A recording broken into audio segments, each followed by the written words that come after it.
Outside, the whole village was alive. Aunts were stringing colored cloth across the community hall.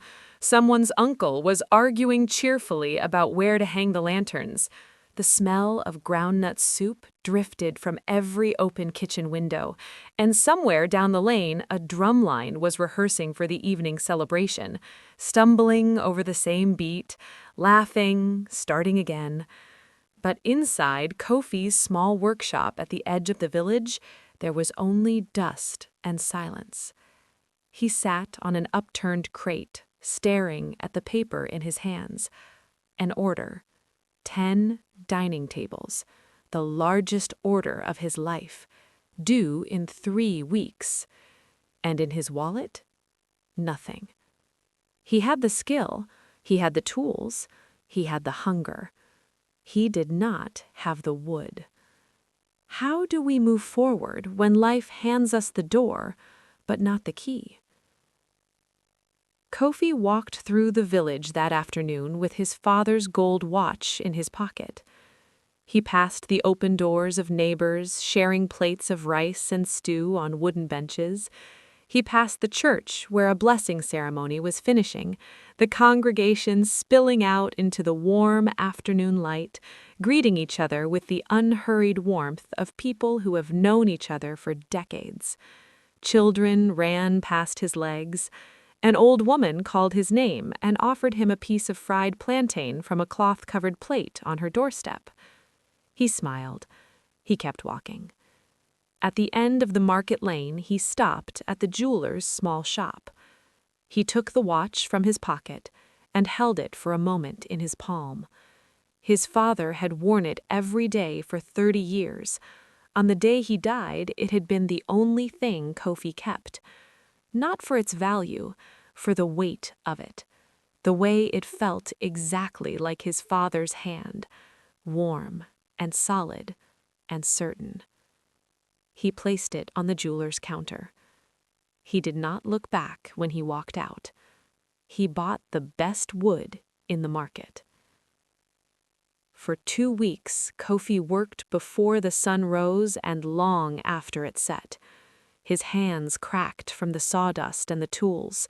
He ate when he remembered. He slept in the workshop some nights, waking with his cheek against the workbench and the sound of the village celebrating outside. Laughter and drums and the clinking of cups, drifting through the thin walls like sounds from another world. A world he was not part of. He told himself this was what it required: sacrifice, silence, solitude. That a man who needed help was a man who was not strong enough.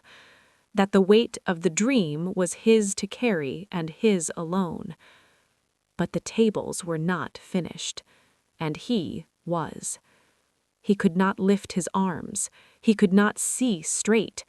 He sat down on the workshop floor in the sawdust and the shavings and did not get back up. We do not fail from lack of skill. We fail from the lie that we were never allowed to ask for help. He heard the workshop door open. His mother, a plate of food in both hands, still steaming from the kitchen, rice and stew, the smell of it hitting him like a hand on the shoulder. She set it down beside him on the floor without a word, the way mothers do when they already know everything. She sat beside him in the sawdust. After a long moment, she quietly said, "You have your father's hands, Kofi. Strong, exact, proud." She looked around at the unfinished tables. "But your father never built anything alone. Every roof, every chair, every door frame in this village, he called his brothers, he called his neighbors, and they came." She looked her directly. Asking for help is not a confession that you are small. It is proof that you understand how big the work is. She stood, picked up the empty plate he had not yet touched, and walked back toward the kitchen. "Eat, then go and knock on some doors." He knocked on 7 doors that evening.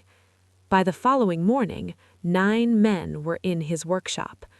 His uncle, who had built half the furniture in the village, his neighbor Samuel, who could sand a surface smoother than glass, 2 cousins who arrived with their own tools and a bag of food from Samuel's wife, a boy from down the lane who swept the shavings and carried the wood and asked questions with the wide eyes of someone falling in love with a craft. They worked. They argued about measurements. They laughed loudly at things that were not that funny. They ate together, standing, plates balanced on the unfinished tabletops. And on the last morning, 3 hours before the deadline, the 10th table was done. Kofi ran his hand across the surface. Smooth, even, his best work, all of their work. Maybe you are in your own workshop right now, hands cracked, half finished, alone, carrying something that was never meant to be carried by one pair of hands. You have not failed. You have only forgotten the most important tool in the workshop, the people outside your door, the ones who would come if you knocked, the ones who are waiting to be asked, the ones who bring food and show up with their own tools and do not need to be thanked, only called. Your dream was never meant to be built alone. None of them ever were. If this story brought you peace today, please give it a like and share it with someone sitting alone in their own workshop right now.